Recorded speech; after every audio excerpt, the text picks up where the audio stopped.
নমস্কার সবাইকে। আশা করি আপনারা সবাই খুব ভালো আছেন। আমি চলে এসেছি সাঁঝবাতির মা আমার নতুন আর একটি ব্লগ নিয়ে। আশা করি আপনারা সকলে আমার পাশে থাকবেন। আজকে চলে এসেছি বর্ধমানের 108 শিব মন্দিরে। এই শিব মন্দিরের কথা হয়তো আপনারা সকলেই জানেন। আজ আমরা সেইখানে চলে এসেছি। আমি, আমার ভাইয়ের বউ, মনাই, সাঁঝবাতির বাবা সবাই মিলে। চলুন মন্দিরটা ঘুরে দেখি। এখন যে অংশটা আমরা দেখছি সেটা মন্দির ঢোকার ঠিক আগের অংশ। তারপরে চলুন আমরা এবার মন্দিরের ভেতরে ঢুকবো। এই যে গেটটা দেখছি এটা হচ্ছে মন্দিরের ঢোকার প্রথম প্রবেশপথ। এই পথে ঢুকেই বাঁ দিকে একটা জুতো রাখার জায়গা আছে, সেখানে আমরা প্রত্যেকে জুতো রেখে এবার মন্দিরের ভেতরে প্রবেশ করছি। মন্দিরে ঢোকার ঠিক পরেই দুই দিকে দুটো করে জোড়া শিব মন্দির, একটা বাঁ দিকে রয়েছে আর একটা ডান দিকে, দুটো চারটে। এই চারটে যদিও ওই 108 শিব মন্দিরেরই অন্তর্গত। প্রথমেই আমরা ঢুকে শিব ঠাকুরকে প্রণাম করে নিলাম। তারপরে আমরা মন্দির চারপাশটা ঘুরে দেখব। চলুন দেখি। এখানে শিব ঠাকুরকে দেখুন কত সুন্দর নীল ফুলের মালা, গাঁদা ফুলের মালা পরিয়ে পুজো করে গেছে। আর এখানে রয়েছে শিব ঠাকুরের সহচর নন্দী মহারাজ, যারা শিব ঠাকুরের সঙ্গে সঙ্গে সবসময় থাকে বলে আমরা জানি। এই 108 শিব মন্দির চারিদিকে রাউন্ড করে কিন্তু তৈরি হয়েছিল। মন্দিরগুলো ছোট ছোট কুঁড়ে ঘরের স্টাইলের কিছুটা। এই মন্দির নির্মাণের পেছনে পৌরাণিক কাহিনী আছে, যেটা চলুন আপনাদের সঙ্গে গল্প করতে করতে বলি।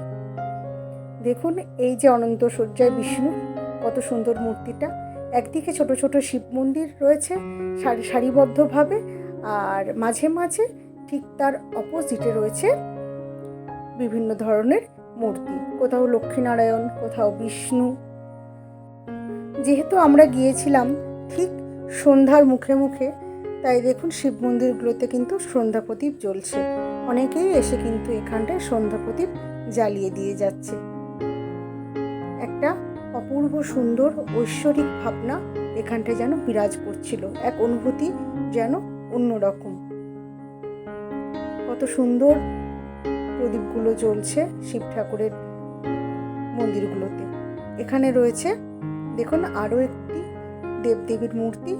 চলুন এবার আস্তে আস্তে সেই পৌরাণিক কাহিনী আমি যতটুকু জানি আপনাদের বলি। বর্ধমানের নবাবহাটে এই মন্দিরটা কিন্তু অবস্থিত। এই 108 শিব মন্দিরের প্রাচীন কিছু ইতিহাস রয়েছে। নবাবহাটে শোনা যায় একসময় প্রাকৃতিক দুর্যোগ শুরু হয় এবং এই সময়ে আবার ইংরেজদের সঙ্গে বর্ধমানের বিধবা রানী বিষ্ণুকুমারী, তার মানে একটা গলযোগ সৃষ্টি হয়, একটা অশান্তি সৃষ্টি হয়। এই সময় রানী কি করবেন ভেবে পাচ্ছিলেন না, কিন্তু তিনি কিন্তু ছিলেন খুব ভক্তিমতী। শোনা যায় রানী তার এই ভক্তির জন্যই কিন্তু তার সমস্ত অশান্তি থেকে তিনি বেরিয়ে আসতে পেরেছিলেন। তিনি নাকি স্বপ্নে এই মন্দির তৈরি করার দৈবিক আদেশ পান এবং 1788 সালে এই মন্দিরের কাজ সম্পন্ন হয়। স্বপ্নর আদেশে রানীকে 108টি শিব মন্দির স্থাপনের কথা বলা হয়। একটি জপের মালায় যেমন 108টি বীজ একত্রে মিলে একটি জপমালা তৈরি হয়, ঠিক সেইভাবেই সেই আদলেই কিন্তু এই শিব মন্দিরটি গঠিত হয়েছে। প্রত্যেকটা মন্দিরের আকৃতি কিন্তু সমান আকারের, কোনোটা ছোট বা কোনোটা বড় নয়। আর প্রত্যেকটির ভেতরে রয়েছেন আমাদের ভগবান শিব। মন্দিরের এই জায়গাটির নাম হচ্ছে মানত নন্দী, অর্থাৎ এখানে যদি নন্দী মহারাজের কাছে কেউ কিছু মানত করে, তার মনের ইচ্ছা, তার মানসা কিন্তু পূর্ণ হয়। এই জায়গাটি কিন্তু বেশ সুন্দর।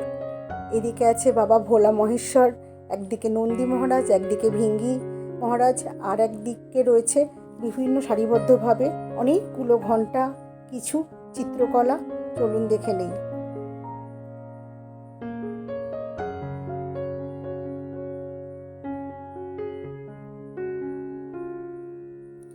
ঘণ্টাগুলো দেখুন সারিবদ্ধভাবে কত সুন্দর লাগছে দেখতে, অনেকে আবার হাত দিয়ে বাজিয়েও যাচ্ছে।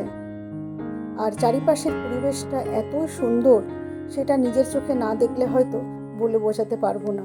অপূর্ব সুন্দর। যেহেতু আমরা আগেই বললাম সন্ধ্যার কিছুটা আগে গেছিলাম, তাই কিছুটা সন্ধ্যা সন্ধ্যা হয়ে এসেছিল। আর মন্দিরের এই জায়গাটিতে হয় যজ্ঞ। এই মন্দিরে খুব ধুমধাম করে কিন্তু পুজো হয় শিব চতুর্দশীতে।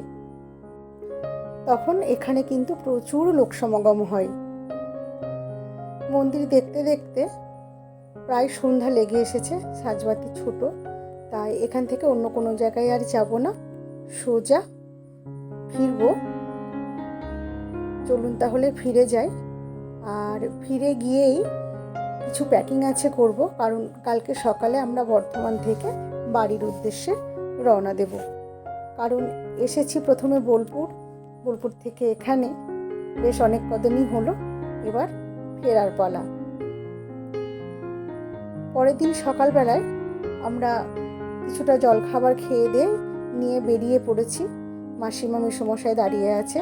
এই যে এটা হচ্ছে আমার মাসিমা, রাজন্যার মা আর রাজন্যার বাবা। এদের কথা না বললেই নয়, মাসি মেসোমশাই প্রচণ্ড ভালো মানুষ।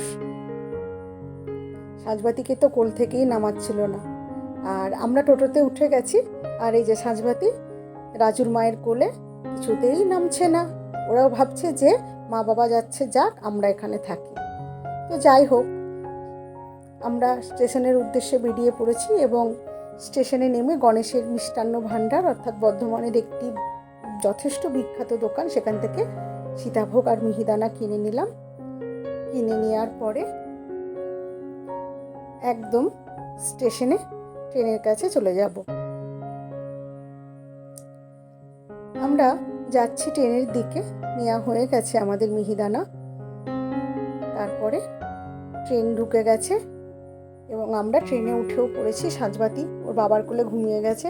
আর এখানে আমার ভাই, যতক্ষণ না পর্যন্ত ট্রেন ছাড়েনি ততক্ষণ ভাই আমাদের সঙ্গে ছিল।